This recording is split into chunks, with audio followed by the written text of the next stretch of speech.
warahmatullahi wabarakatuh. Alhamdulillahirabbil alamin wa bihi nasta'inu ala umuri dunya waddin wassalatu wassalamu ala asrofil anbiya'i wal mursalin sayyidina wa maulana Muhammadin wa ala alihi wa sahbihi ajmain, amma ba'du. Yang terhormat Bapak Kepala Sekolah SD Negeri Ngasan 3, yang saya hormati Bapak Ibu Guru SD Negeri Ngasan 3 yang kami banggakan.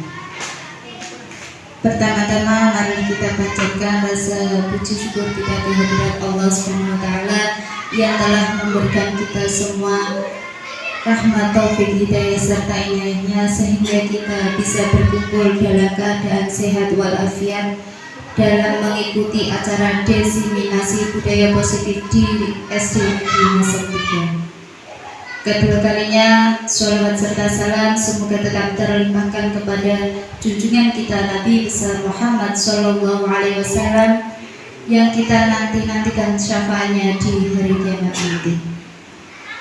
Langsung saja saya di sini sebagai pembawa acara akan membacakan susunan acara. Acara yang pertama pembukaan, acara yang kedua menyanyikan lagu Indonesia Raya, acara yang ketiga sambutan, acara yang keempat penutup atau doa. Memasuki acara yang pertama, mari kita buka acara pada pagi hari ini dengan bacaan basmalah. Bismillahirrahmanirrahim. Memasuki acara yang kedua yaitu menyanyikan lagu Indonesia Raya. Kepada yang bertugas dipersilakan.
Dari Bapak Kepala Sekolah SD Negeri Ngasan 3 kepada Bapak Alfian Budi Suwono SPD SD dipersilakan.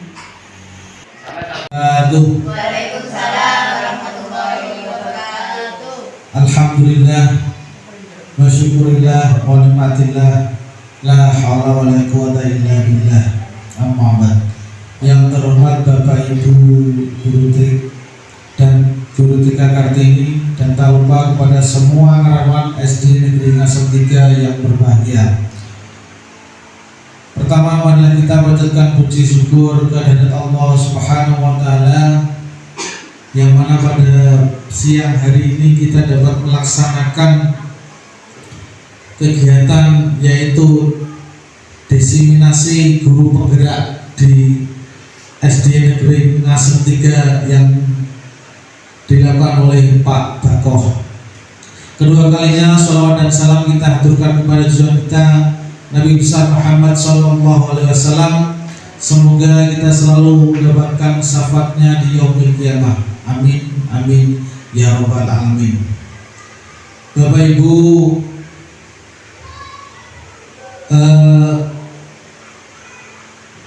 Di sini hari ini kita melaksanakan desiminasi yang dilakukan oleh Pak Bakoh yang mengikuti guru penggerak atau CGP, di mana desiminasi ini adalah budaya positif. Desiminasi budaya positif yang perlu kita angkat, kita laksanakan, kita perbaiki pada sekolah kita, di mana budaya positif ini memang sudah lama, memang sudah ada di SD Asem 3 dari dulu, termasuk dari penyambutan siswa itu termasuk desiminasi budaya positif itu, menunjukkan karakter, berdoa sebelum masuk atau mengkaji ya sebelum masuk, itu termasuk desiminasi budaya positif. Nah itu harus kita tingkatkan terus, kita lakukan terus, jangan sampai terputus, apalagi mestinya harus tambah meningkat lagi, termasuk sholat duha, sholat zuhur berjamaah dan lain sebagainya. Nah, itu termasuk budaya positif.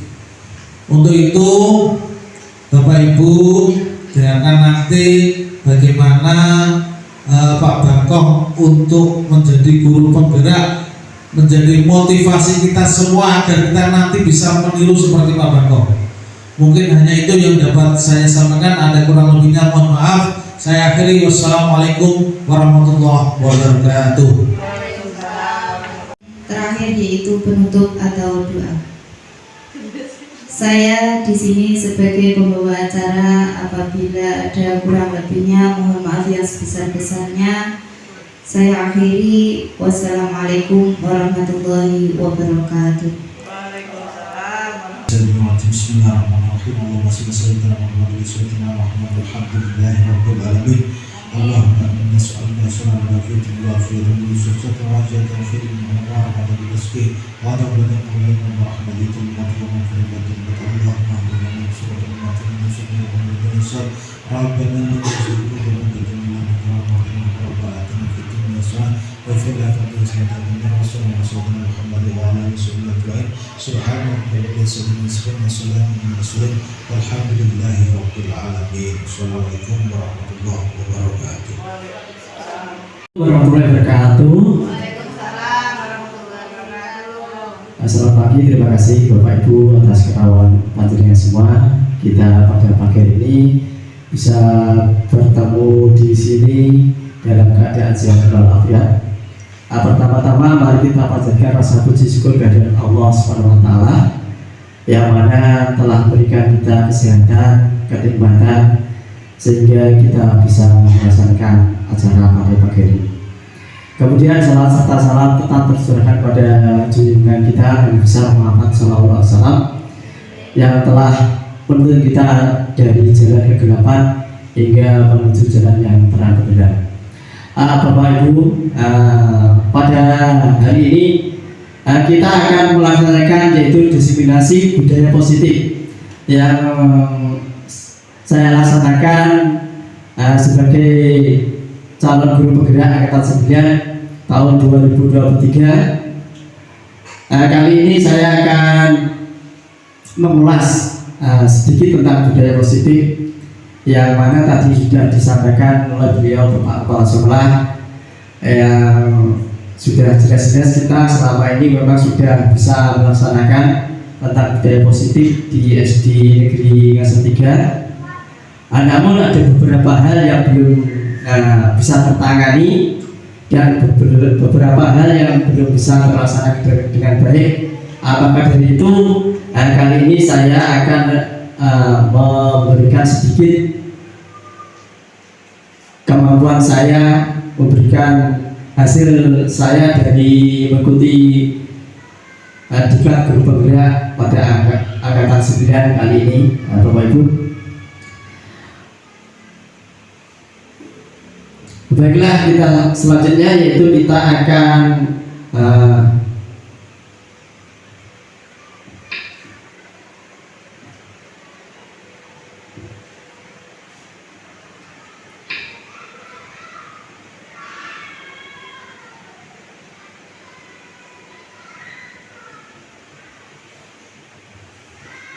Ya. Aksi nyata modul 1.4 yang saya susun atas nama Bapak Sudiono SPD SD Negeri Ngasen 3 CGP Angkatan 9.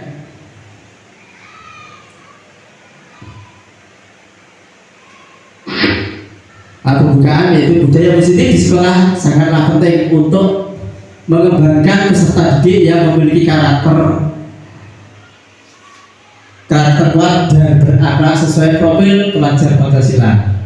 Karena di kita selama ini sudah sebagian besar kelasnya sudah mengikuti IKN, maka Bapak Ibu tentunya sudah tahu tentang profil pelajar Pancasila ya, seperti yang dicetuskan sebagai pedoman untuk pendidikan di Indonesia. Budaya positif dapat dibangun dengan syarat sekolah perlu menyediakan lingkungan yang positif, aman, dan nyaman agar peserta didik mampu berpikir, bertindak, dan menciptakan secara merdeka, mandiri, dan bertanggung jawab.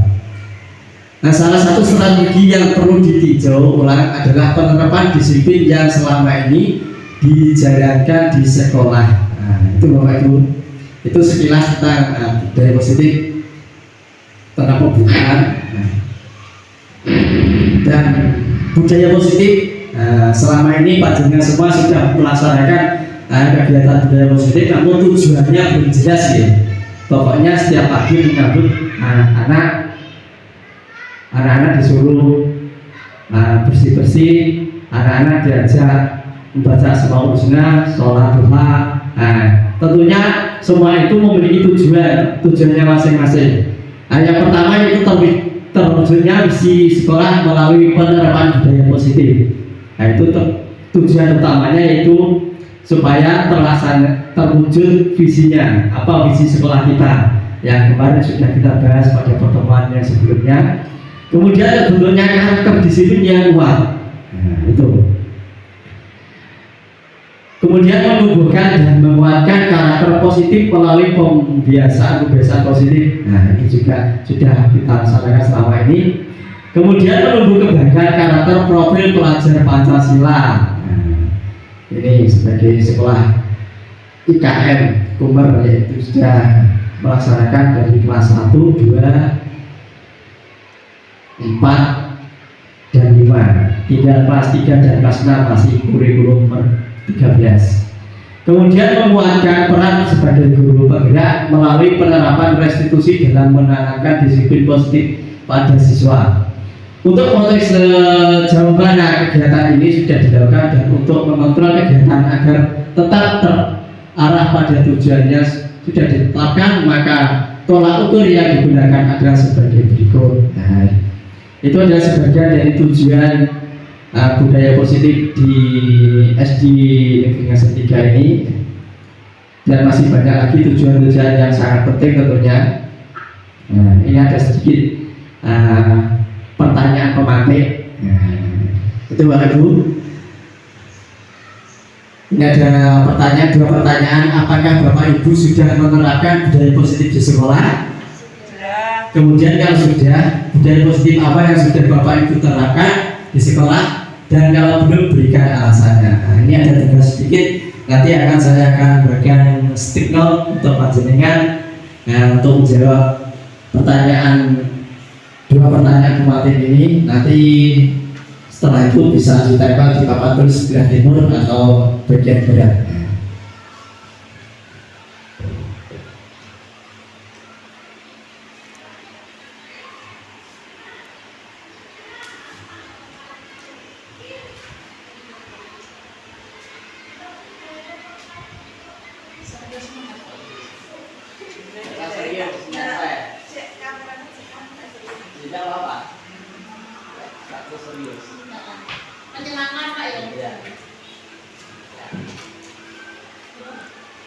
Itu Bapak Ibu jenengan bisa menulis.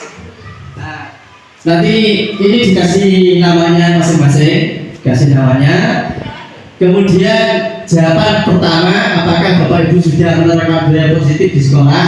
Kalau sudah, terus sudah. Kalau belum, ya terus belum.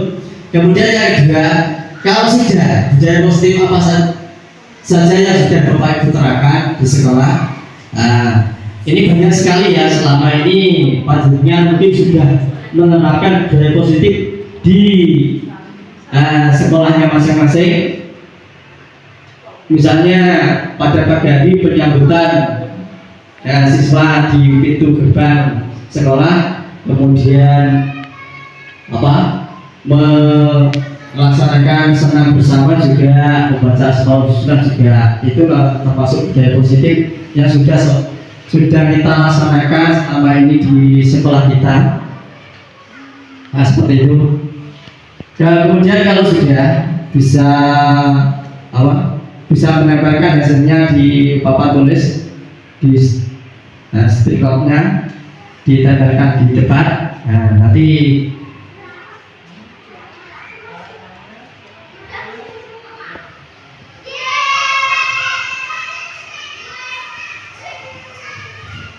sudah Bapak Ibu bisa ditempelkan kalau sudah stikernya. Nanti salah satu atau salah dua dari panjenengan bisa mewakilinya untuk membacakan maju ke depan hasil dari kalian semua. Iya, kan banyak yang sudah selama ini panjenengan berbeda juga tidak apa-apa, kan di kelasnya masing-masing dan jenengan semua kan bisa sudah menerapkan budaya positif juga di sekolahnya masing-masing. Misalnya anak masuk sekolah disuruh baris dulu, terus kemudian disuruh membaca di pojok sudut baca dulu, itu namanya juga termasuk budaya positif. Jadi berbeda, ada juga yang sama. Yang sama tentunya itu aku dilakukan di luar kelas biasanya, sama karena satu lembaga. Seperti itu. Nah, mungkin ini ada lembaga lain yaitu dari TK Tunas Muda KDW. Ini tentunya mempunyai budaya positif yang berbeda. Nah, begitu. Dan juga dari TK Kartini Ngasem, mungkin budaya positifnya juga berbeda dengan di SD Negeri Ngasem 3, tidak sama. Nah, seperti itu. Ini monggo kalau yang sudah bisa dilakukan di sebelah timur papan dalam, kita berikan di sebelah timur di papan. Ya, ini berarti sudah mulai maju menempelkan hasilnya. Kuali Indonesia.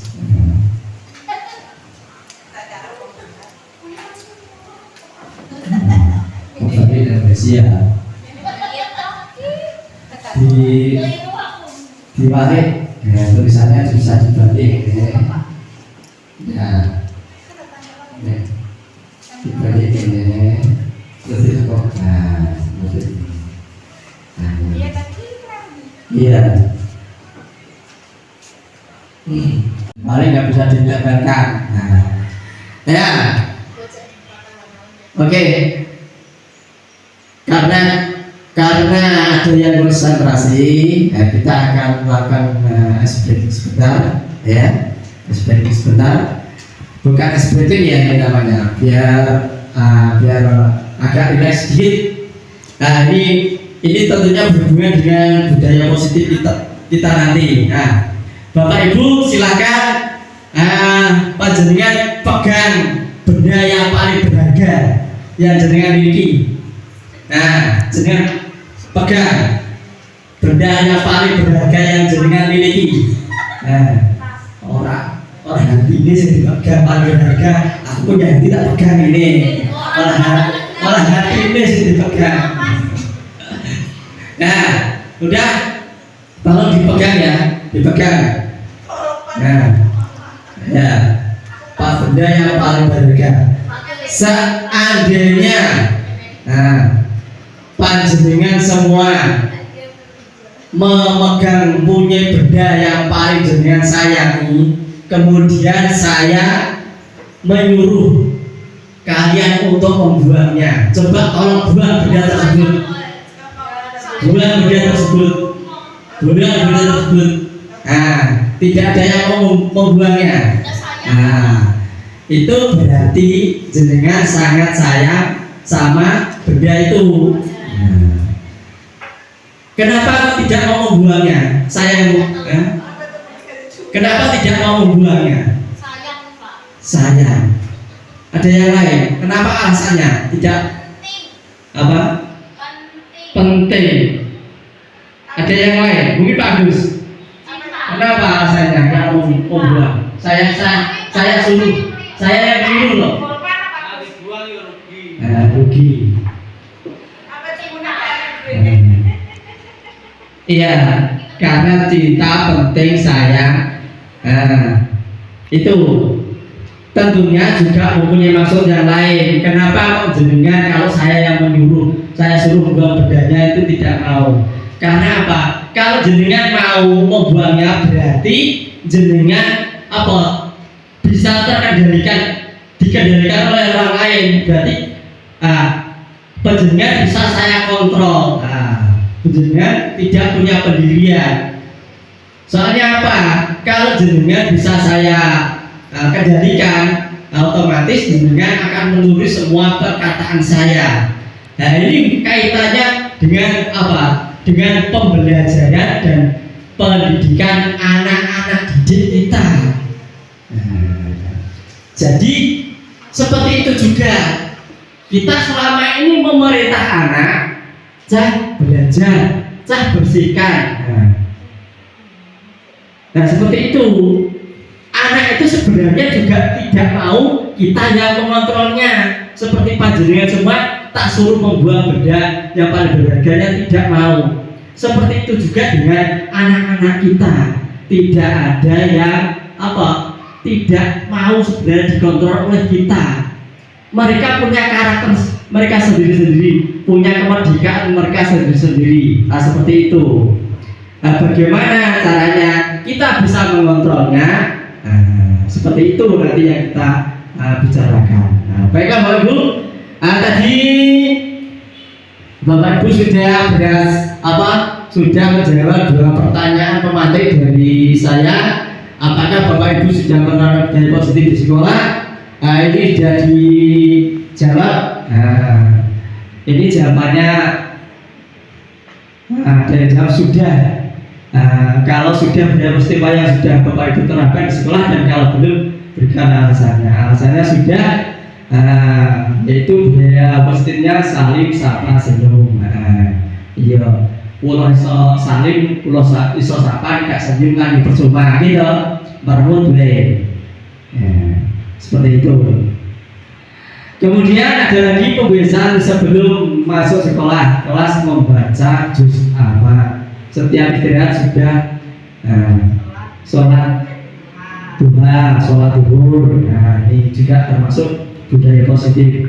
Nah ini juga ada salam pada ibu guru pada saat baru datang di sekolah dan ketika pulang sekolah. Ini termasuk juga budaya positif.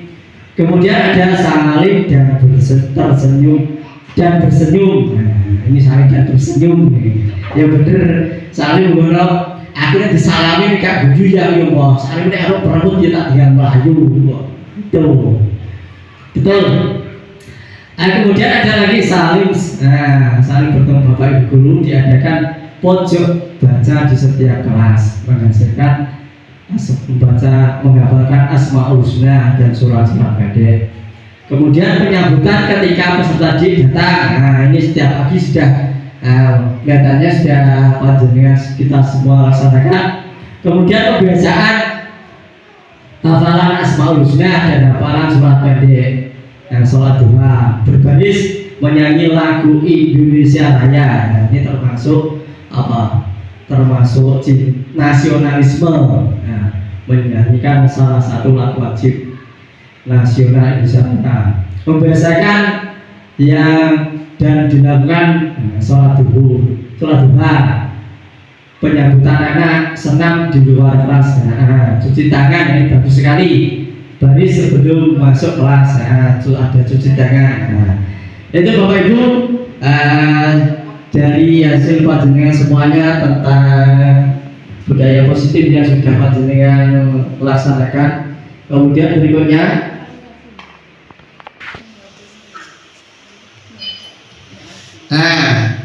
dari budaya positif memulai beberapa konsep. Yang pertama yaitu disiplin positif. Dari budaya positif diturunkan mempunyai beberapa konsep-konsep, yaitu yang pertama disiplin positif. Disiplin banyak orang yang memaknai sebagai sesuatu yang dilakukan seseorang pada orang lain untuk mendapatkan kepatuhan dan memiliki kecenderungan ketika ketidaknyamanan serta sering dihubungkan dengan tata tertib yang berkaitan dengan sanksi dan hukuman bagi yang melanggarnya. Ini biasanya kalau anak tidak disiplin, biasanya panjenengan semua menerapkan apa? Sanksi dan hukuman. Biasa seperti itu. Di mana ada kemerdekaan, disitulah harus ada disiplin yang kuat.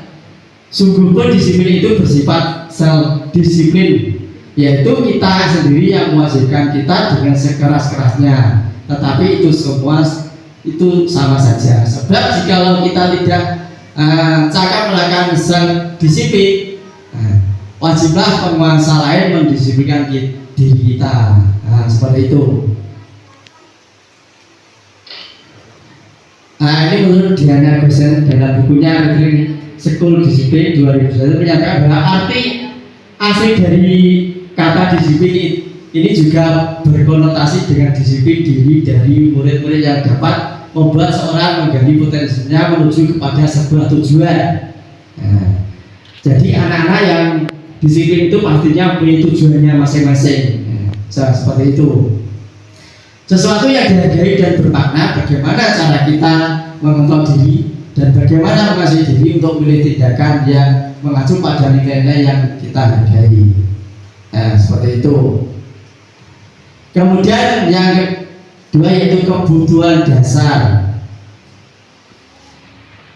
Manusia tentunya mempunyai kebutuhan dasarnya masing-masing. Yaitu berdasarkan teori kontrol menyatakan bahwa perilaku manusia memiliki tujuan dalam ruang hidup sekolah. Maka yang dimaksud perilaku siswa, terkadang kita tidak menyadari bahwa perilaku yang dilakukan pasti memiliki alasan dan tujuan. Perlu dipahami bahwa kita siswa melakukan perilaku yang tidak baik, maka saat itu siswa memiliki kebutuhan dasar yang harus dipenuhi. Terdapat 5 kebutuhan dasar manusia, yaitu jadi kebutuhan dasar itu dikelompokkan menjadi 5 kebutuhan dasarnya, yaitu kebutuhan bertahan hidup yang namanya survival. Kemudian yang kedua kebutuhan cinta dan kasih sayang, namanya penerimaan. Kemudian kebutuhan penguasaan, namanya pengakuan. Dan yang keempat yaitu kebutuhan kebebasan. Dan yang terakhir kebutuhan kesenangan. Jadi panjenengan semuanya itu mempunyai 5 pokok kebutuhan dasar. Yang pertama kebutuhan bertahan hidup. Untuk bertahan hidup panjenengan tentunya setiap hari bekerja mencari nafkah untuk diri kita, untuk anak istri kita. Itu namanya kebutuhan bertahan hidup atau survival. Kemudian kebutuhan cinta dan kasih sayang. Ini panjenengan juga tentunya tahu bahwa kita manusia itu sebagai makhluk sosial, kita perlu berhubungan dengan orang lain, perlu berteman, perlu bermasyarakat, perlu tetangga. Ini termasuk yaitu kebutuhan cinta dan kasih. Seperti itu. Maksudnya seperti cinta dan kasih itu tidak perlu suami istri atau pacaran ya. Misalnya sama teman itu menyapa, itu namanya juga kebutuhan cinta dan kasih sayang.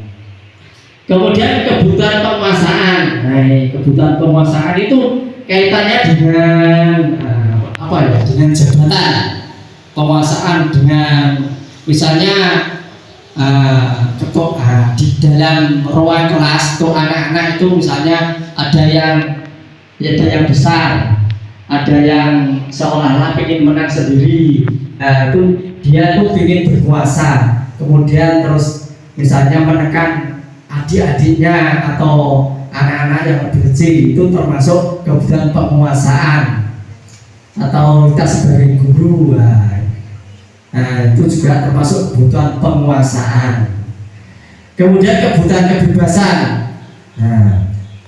Kita sebagai manusia juga butuh kebebasan. Tentunya panjenengan semuanya di sini, gitu, kebebasan itu sangat luas sekali, bebas untuk melakukan apa saja tentunya sesuai dengan aturan dan perundang-undangan yang berlaku di masyarakat maupun di negara kita tentunya. Nah, seperti itu. Kemudian kebutuhan akan kesenangan. Nah, ini biasanya ibu-ibu sewenang kebutuhan akan kesenangan ini. Biasanya tanggal 6 ini biasanya masuk kerja, shopping. Nah, itu ini pemuasan, namanya kebutuhan kesenangan. Terus kalau di kebutuhan kesenangan ini tidak hanya belanja atau shopping atau hiburan saja. Misalnya ada anak itu menyakiti temannya, dia tuh merasa senang karena temannya itu merasa tersakiti. Atau ada anak misalnya merebut bekalnya atau bontotnya teman yang lain, terus kemudian temannya itu menangis, dia itu senang. Iya, dia senang. Nah, itu termasuk kebutuhan kesenangan. Kemudian jadi anak merebut bontot temannya itu bisa masuk ke sini, ke 5 kebutuhan sini. Misalnya dia tuh merebut bontot bekalnya temannya, kemungkinan dia lapar. Sehingga dia butuh bertahan hidup. Itu bisa masuk di kebutuhan dasar nomor 1. Kemudian kebutuhan dasar cinta dan kasih sayang. Bagaimana? Karena dia itu dari rumah gak dibontoti, dibekali orang tuanya. Dia dikei lawuh misalnya tempe atau ayam. Nah, dia tahu temannya itu bawa bekal lawuhnya misalnya pidang. Nah, dia sayang, pengen meminta pidang itu. Seperti itu masuk di kebutuhan itu, di kebutuhan cinta dan kasih itu. Itu salah satu contohnya. Perilaku ini yang ketiga. Ini motivasi perilaku ini dikelompokkan jadi 3. Ini menurut Diane Goosen. Ini dikelompokkan jadi 3. Yang pertama, untuk menghindari ketidaknyamanan atau hukuman. Kemudian yang kedua, untuk mendapatkan imbalan atau penghargaan dari orang lain. Kemudian untuk menjadi orang yang mereka inginkan dan menghargai diri sendiri dengan nilai-nilai yang mereka percaya. Dari ketiga motivasi perilaku ini, apakah Bapak Ibu guru sudah tahu? Bapak Ibu guru biasanya melaksanakan motivasi perilaku yang mana? Yang nomor 1 atau 2 atau nomor 3? Untuk menghindari ketidaknyamanan atau hukuman. Ini misalnya anak-anak biasanya di sekolah, gitu. Anak-anak misalnya di sekolah berperilaku dia tuh takut dihukum sama gurunya. Misalnya membersihkan kelas. Dia itu membersihkan kelas itu hanya karena takut dihukum sama gurunya, atau dia itu merasa tidak nyaman kalau tidak membersihkan kelas, atau anak itu mengerjakan tugas atau PR itu takut karena dihukum. Nah, seperti itu.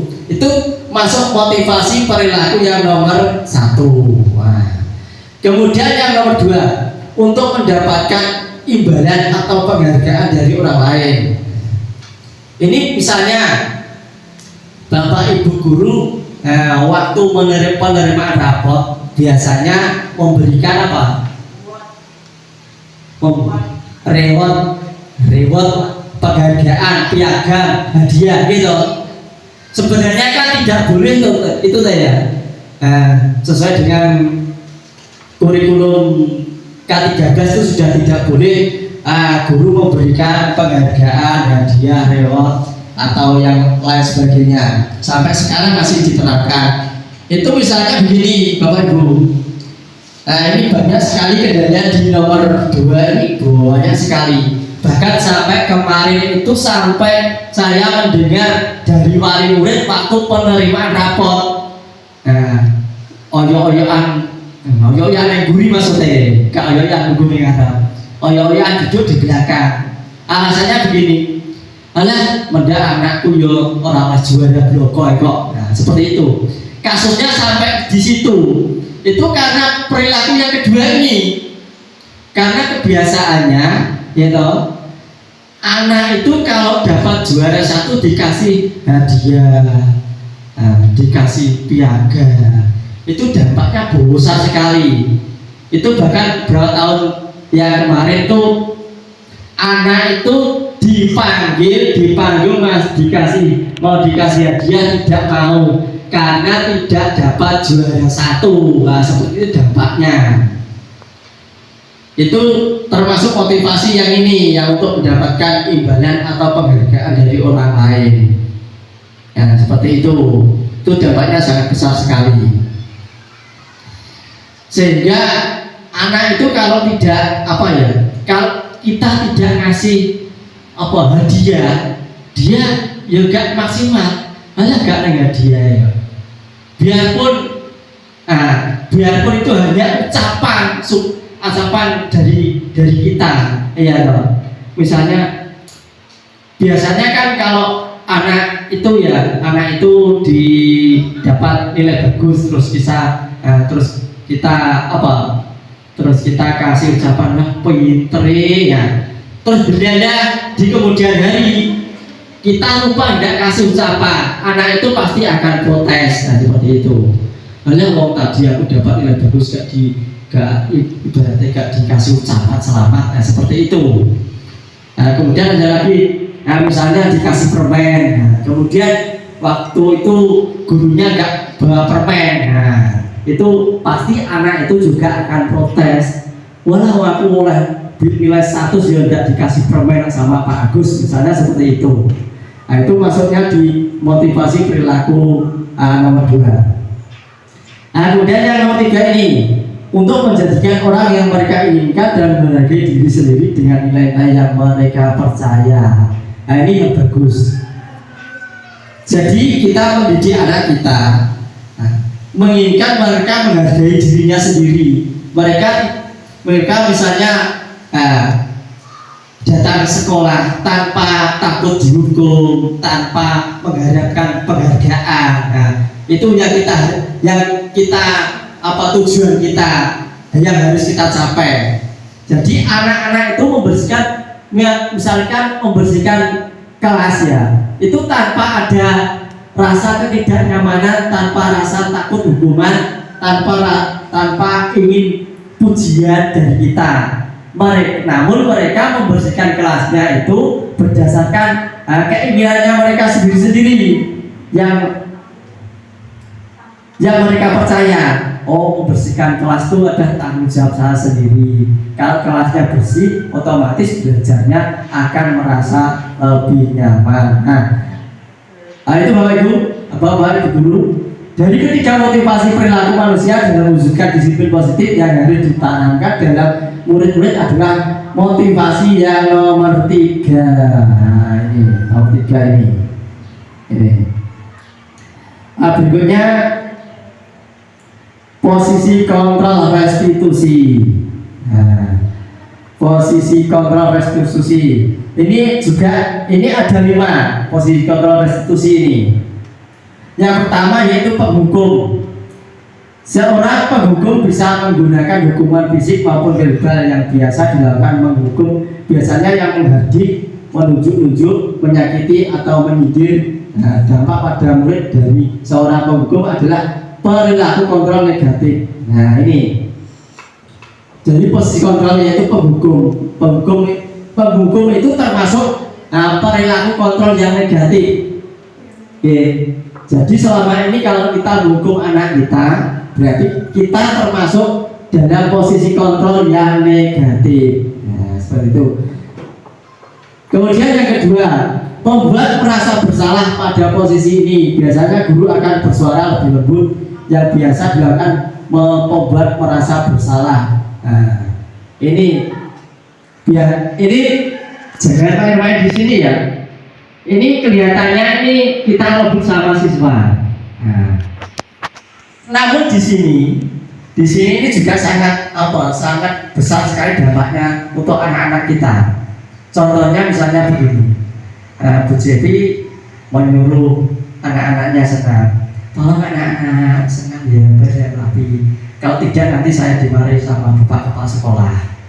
Nah, anak itu tersentuh bagaimana karena Bu Jevi ngomongnya halus, pelan dan penuh saya. Namun ujung-ujungnya nanti saya akan dimarahi bapak kepala sekolah lo ya. Nah, seperti itu.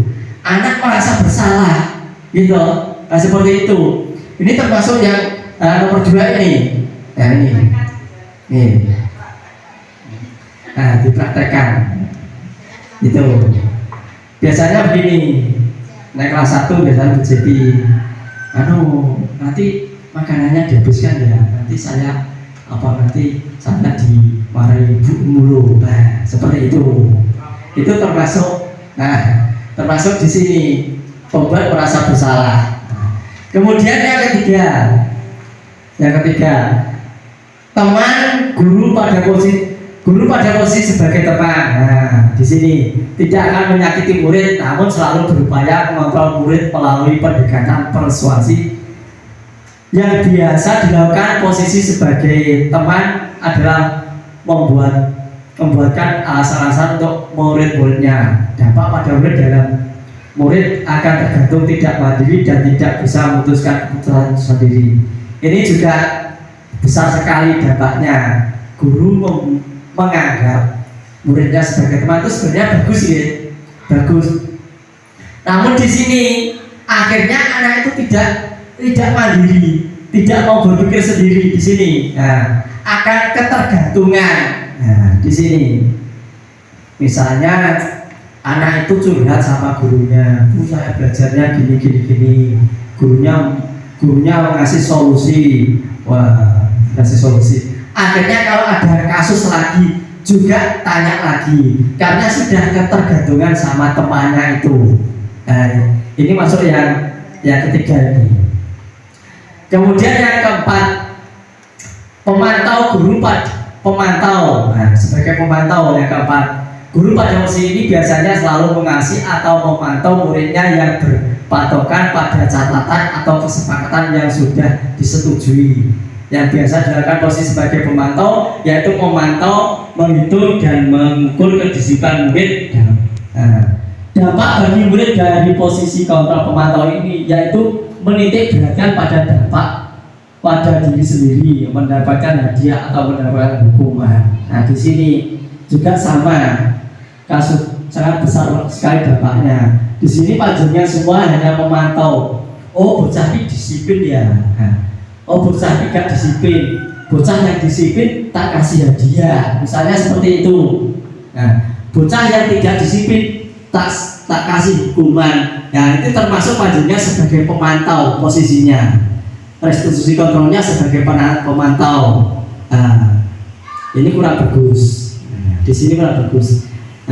Yang nomor 5 yaitu manajer. Nah, di sini kita bergelutnya di manajer sini. Ini yang paling bagus dari kontrol restitusi dari kelimanya tadi. Ini yang paling bagus panjenengan sebagai manajer. Seorang manajer telah memiliki keterampilan di posisi teman maupun memantau, dan dengan demikian bisa jadi di waktu-waktu tertentu kembali pada kedua posisi tersebut bila diperlukan.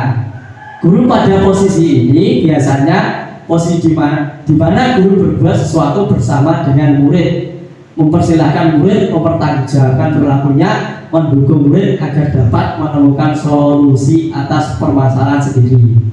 Nah, di sini dari kelimanya itu kita harus bisa menjadi manajer sebagai kontrol restitusi tadi. Nah, berikutnya yaitu keyakinan kelas. Jadi sudah saya sampaikan di Bapak Guru kemarin waktu pertemuan seminar kemarin, sudah saya sampaikan yaitu keyakinan kelas. Keyakinan kelas ini sama persis dengan apa? Dengan peraturan kelas. Nah, namun keyakinan kelas ini yang membuat bukan kita, bukan diri kita. Siapa yang membuatnya? Siswa. Siswa itu menginginkan bagaimana kelas yang bagaimana, diri kepribadian yang bagaimana. Kemarin saya sudah membuat keyakinan kelas di kelas kita, kelas saya kelas 3. Anak-anak itu banyak sekali. Ya, aku pengen ini Pak, pengen ini Pak. Anak saya pengen disiplin, anak saya pengen menghargai, anak saya suka menolong. Nah, seperti itu. Itu namanya keyakinan kelas. Nah, ini misalnya ini dibuat oleh anak-anak, disusun oleh anak-anak, nanti semuanya dikumpulkan terus kita jadikan itu satu halaman. Mereka itu menginginkan kelas yang bagaimana. Kalau misalnya mereka ada yang melanggarnya, kita kembalikan ke mereka yang membuatnya. Kita tanya, kamu misalnya anak itu kan membuang sampah sembarangan. Kita tanya, kemarin kamu buat keyakinan kelas apa? Disiplin Pak. Kalau buang sampah di sembarangan itu termasuk disiplin atau tidak? Tidak Pak. Berarti kamu sudah melanggar apa? Keyakinan kelas Pak. Siapa yang buat? Saya. Mereka yang bertanggung jawab akhirnya, bukan gurunya. Itu dengan keyakinan kelas. Nah, ini cara buat keyakinan kelas. Keyakinan kelas adalah bersifat lebih abstrak. Keyakinan kelas dituliskan berupa pernyataan universal. Pernyataan keyakinan kelas senantiasa dibuat dalam bentuk positif. Keyakinan kelas sebenarnya tidak terlalu banyak sehingga mudah diingat dan dipahami. Nah, di sini kalau kita sudah kumpulkan, kita buat cukup 5 atau 6 saja. Yang penting-penting itu biar gak lupa anak-anak kalau ditanya, kamu buat keyakinan kelas itu kita itu apa saja. Nah, seperti itu. Kemudian keyakinan kelas sebaiknya suatu yang dapat diterapkan di lingkungan sesuai dengan kondisinya. Nah, ini bisa kita terapkan sesuai kondisi lingkungan sekolah kita masing-masing ya. Nah, di sini semua warga kelas hendaknya ikut berkontribusi dalam pembuatan keyakinan kelas lewat kegiatan surah berdabar, bisa bersedia meninjau kembali keyakinan kelas dari waktu ke waktu. Jadi keyakinan kelas itu tidak itu saja. Misalnya dalam jangka waktu 1 bulan pengen dirubah, pengen ditambah, bisa. Siapa yang membuatnya? Ya kita serahkan kembali kepada siswa kita, bukan kita yang membuat. Kita serahkan ke siswa kita. Nah, seperti itu. Nah, kemudian ini ada segitiga restitusi. Nah, ini restitusi memberikan kesempatan kepada murid untuk disiplin positif. Yang pertama, memulihkan diri dari kesalahan sehingga memiliki tujuan yang jelas. Penekanannya pada cara mereka menghargai nilai kebaikan yang diyakini, bukan perilaku untuk menyenangkan orang lain. Restitusi membantu murid untuk jujur pada dirinya sendiri dan mengevaluasi dampak dari kesalahan yang dilakukan. Restitusi memberikan penawaran, bukan paksaan. Sangat penting bagi guru menciptakan kondisi yang membuat murid bersedia menyelesaikan masalahnya dan berbuat lebih baik. Guru dapat menggunakan kalimat seperti semua orang pasti pernah berbuat salah. Nah, ini semua orang pasti pernah berbuat salah. Nah, ini termasuk memulihkan diri dari kesalahan. Nah, jadi memulihkan diri dari kesalahan ini guru bisa mengatakan semua orang pasti pernah buat kesalahan. Nah, ini segitiga restitusi yang pertama tadi, yaitu menstabilkan identitas. Nah, ini bagian ini bertujuan merubah orang yang merasa gagal karena berbuat salah menjadi orang yang sukses. Jadi kalau anak misalnya berbuat kesalahan, kita harus mengembalikan, menstabilkan identitasnya dengan cara bagaimana? Begini. Semua orang itu, misalnya ada anak yang membuat kesalahan. Nah, semua orang itu pasti pernah berbuat salah. Begitu juga dengan Pak Guru juga pernah berbuat salah. Nah, seperti itu cara menstabilkan identitasnya. Jadi anak tidak merasa terlalu tertekan. Nah, kemudian yang kedua, memahami alasan mereka berbuat kesalahan sehingga mereka merasa dipahami. Nah, kita tanya dulu di sini validasi tindakan yang salah. Kita tanya, kenapa kamu kok sok berbuat seperti itu? Kita tanya dulu masalahnya apa. Nah, seperti itu. Nah, kemarin saya di kelas saya ada yang seperti itu. Saya melakukan ini, sudah melakukan segitiga restitusi. Nanti ada videonya, masih ada, saya simpan. Kemudian yang menanyakan keyakinan kelas. Nah, di sini setelah kita lalui yang proses yang satu, menstabilkan identitas, kemudian validasi tindakan yang salah. Yang ketiga yaitu menanyakan keyakinan kelas yang mereka langgar. Mereka berbuat kesalahan itu melanggar keyakinan kelas yang mana. Nah, di sini pentingnya keyakinan kelas. Nah, misalnya anak itu bertengkar, keyakinan kelas apa yang sudah kamu langgar? Nah, seperti itu. Pak, saling menghargai. Nah, seperti itu. Mereka misalnya bertengkar seperti itu. Berarti saling menghargai itu kan termasuk keyakinan kelas yang mereka buat sendiri. Itu seperti itu. Ini ada contoh tindakan segitiga restitusi.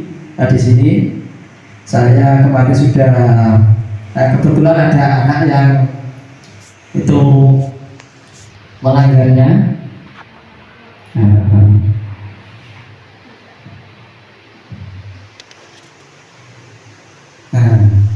Di sini pada hari Selasa jam 7.30 ketika sedang berdoa, salah satu siswa tidak untuk berdoa, namun tersebut asik bermain sendiri. Nah, ini contohnya.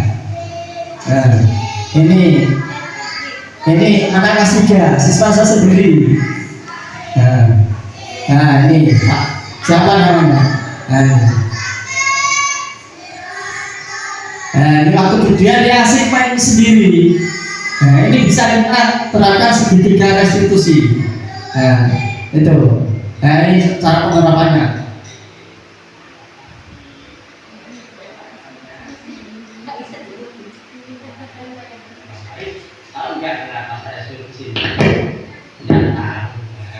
Tadi saya perhatikan waktu berdoa, ini cara penerapannya. Kenapa? Ingat makanannya. Itu Mas Faiz ya. Jadi semua orang itu Mas pasti pernah melakukan kesalahan. Nah, ini cara menstabilkan identitasnya. Kok juga pernah melakukan kesalahan. Namun kita harus memperbaiki diri. Jadi kalau kamu berdoa mainannya harus disimpan. Kira-kira keyakinan kelas apa yang Mas Faiz buat? Iman.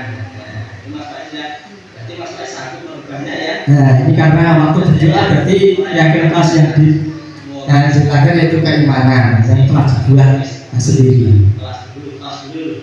Oke. Nah, ini kasus yang kedua, ini ada lagi ya, sama. Ini juga siswa saya sendiri. Tidur di kelas, nah, ini tidur di kelas ini aneh ini anak ini.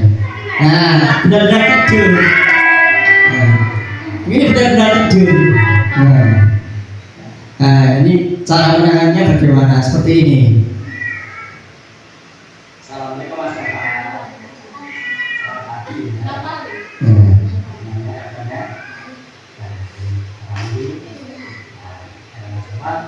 Tadi sudah sarapan belum? Kantornya anyar ya, Pak. Masih. Kantornya anyar. Oh, kira-kira tahu nggak? Saya suruh kesini. Ya tahu. Tapi waktu diajar, waktu tepat saya gantikan waktu tepat begitu di kelas. Kenapa? Ngantuk. Ya, itu masalah ya. Jadi semua orang itu pasti akan melakukan kesalahannya. Bahkan Pak Prabowo sendiri juga seperti itu. Nah, ini caranya. Kalau ngantuk juga akan tidur. Nah, itu Mas Bapak ya. Tapi kenapa Mas Bapak ngantuk? Nggak tidur, tapi malah tidur jam berapa? Jam 9 ya. Jadi kalau gitu nanti malam Mas Bapak harus tidur lebih awal dan tepat. Nah, Mas Bapak ya. Kira-kira yang Mas apa yang Mas Bapak buat? Nah, ini yang kelasnya selalu ditanya. Mas Bapak bisa melakukannya dan akan melakukannya mulai kapan? Sekarang ya. Terima kasih ya. Karena begitu ke kelas dulu, tos dulu. Oke.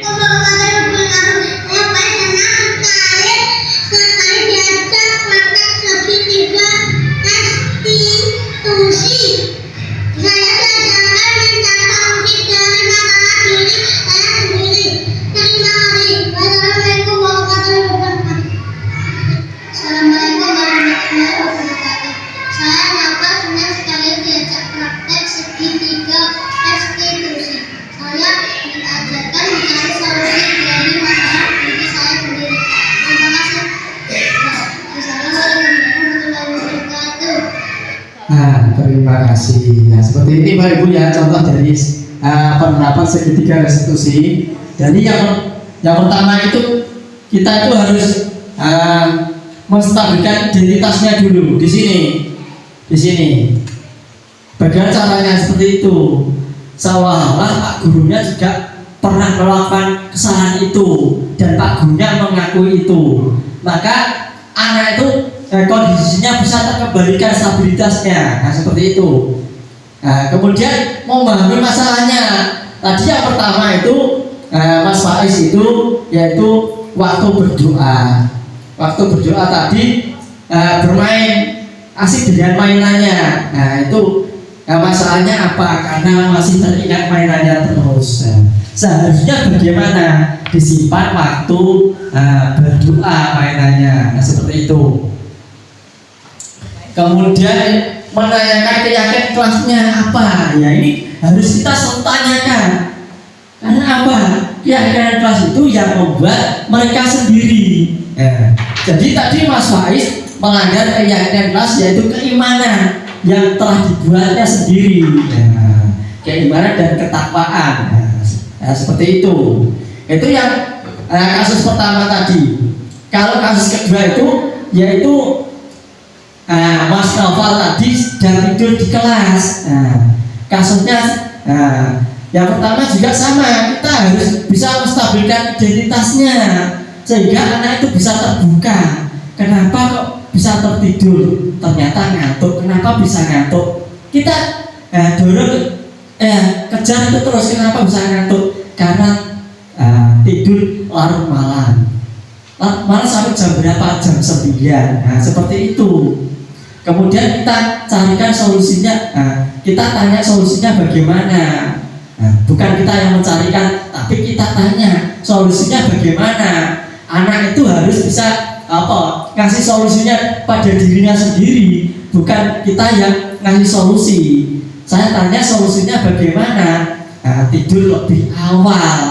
Itu katanya harus tidur lebih awal. Kemudian keyakinan kelasnya apa tadi? Yaitu kedisiplinan waktu sekolah dia tidak disiplin, dia tertidur. Nah, seperti itu Bapak Ibu ya.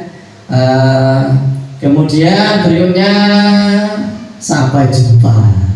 Terima kasih Bapak Ibu guru, panjenengan semua sudah bisa berkenan mengikuti dari serangkaian diseminasi budaya positif di SD Negeri Ngasem 3. Untuk sebelum saya tutup, saya akan mengajak panjenengan untuk ice breaking sebentar.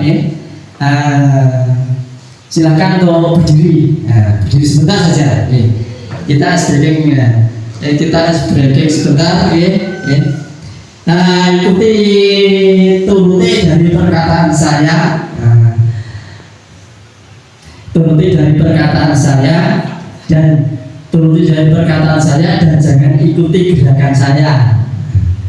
Simpel sekali, ikuti perkataan saya, jangan ikuti gerakan saya. Iya Pak, mudah sekali. Biasanya setiap hari saya terapkan, biasa ke anak-anak. Akhirnya anak-anak lebih fokus.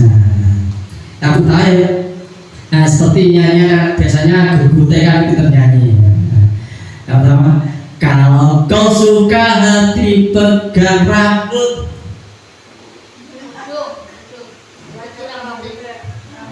Kurang bagus. Kalau kau suka hati pegang mulut. Kalau kau suka hati pegang lutut. Kalau kau suka hati pegang tangan. Mana tangan? Kalau kau suka hati, mari kita lakukan. Kalau kau suka hati, tepuk pramuka. Terima kasih, saya Hakim Subusiat. Wassalamualaikum warahmatullahi wabarakatuh.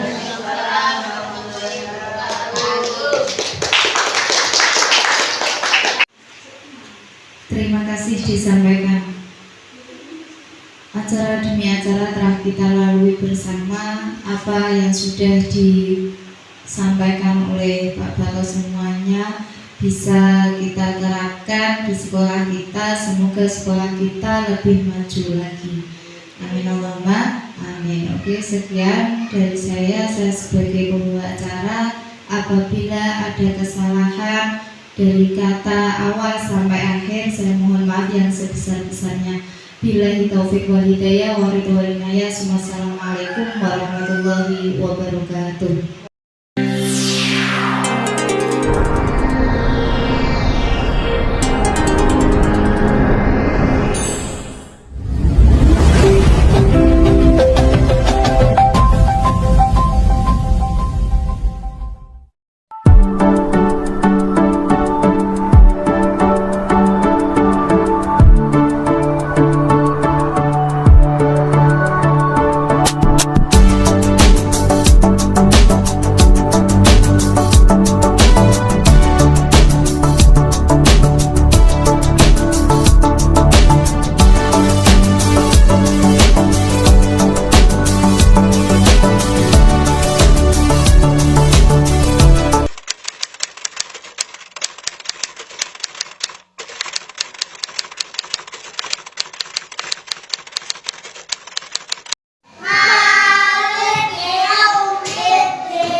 Assalamualaikum Mas Faiz. Selamat pagi. Bagaimana kabarnya? Baik. Alhamdulillah. Mas Faiz, tahu nggak kenapa saya suruh kesini? Nggak tahu. Tadi saya perhatikan waktu berdoa Mas Faiz asik bermain sendiri. Kenapa? Ingat mainannya. Itu Mas Faiz ya. Jadi semua orang itu Mas pasti pernah melakukan kesalahan. Begitu pula dengan Pak Bako juga pernah melakukan kesalahan. Namun kita harus memperbaiki. Jadi kalau waktu berdoa mainannya harus Disimpan. disimpan. Kira-kira keyakinan kelas apa yang Mas Faiz buat? Iman. Iman. Itu Mas Faiz ya. Berarti Mas Faiz sanggup merubahnya ya? Ya. Sanggup menjalankannya ya? Mulai kapan kira-kira? Sekarang. Mulai sekarang. Terima kasih. Sekarang Mas Faiz boleh kembali ke kelas dulu, tos dulu. Oke.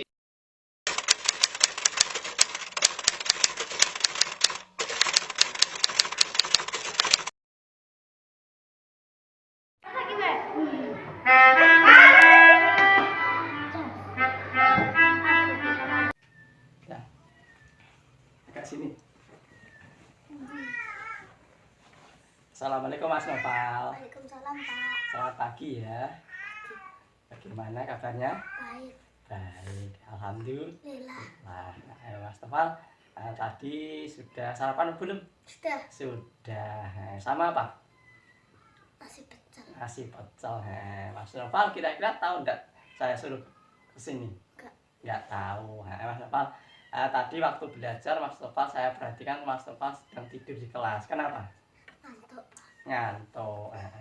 Ya itu Mas Nopal ya. Jadi semua orang itu pasti pernah melakukan kesalahan. Bahkan Pak Bako sendiri juga seperti itu. Mungkin Pak Bako kalau ngantuk juga akan tidur. Itu Mas Nopal ya. Tapi kenapa Mas Nopal kok ngantuk? Kurang tidur, Pak. Kurang tidur. Tadi malam tidur jam berapa?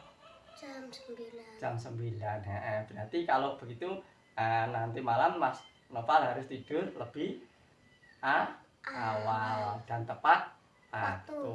Itu Mas Nopal ya. Kira-kira keyakinan kelas apa yang Mas Nopal buat? Disiplin. Disiplin. Itu Mas Nopal ya. Mudah-mudahan Mas Nopal bisa melakukannya dan akan melakukannya mulai kapan? Sekarang. Sekarang. Terima kasih Mas Nopal ya. Sekarang boleh kembali ke kelas dulu, tos dulu. Oke. Warahmatullahi wabarakatuh. Saya Faiz senang sekali diajak praktek segitiga restitusi. Saya diajarkan mencari solusi dari masalah diri saya sendiri. Terima kasih. Wassalamualaikum warahmatullahi wabarakatuh. Assalamualaikum warahmatullahi wabarakatuh.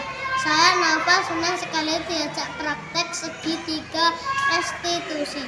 Saya diajarkan mencari solusi dari masalah diri saya sendiri. Terima kasih. Wassalamualaikum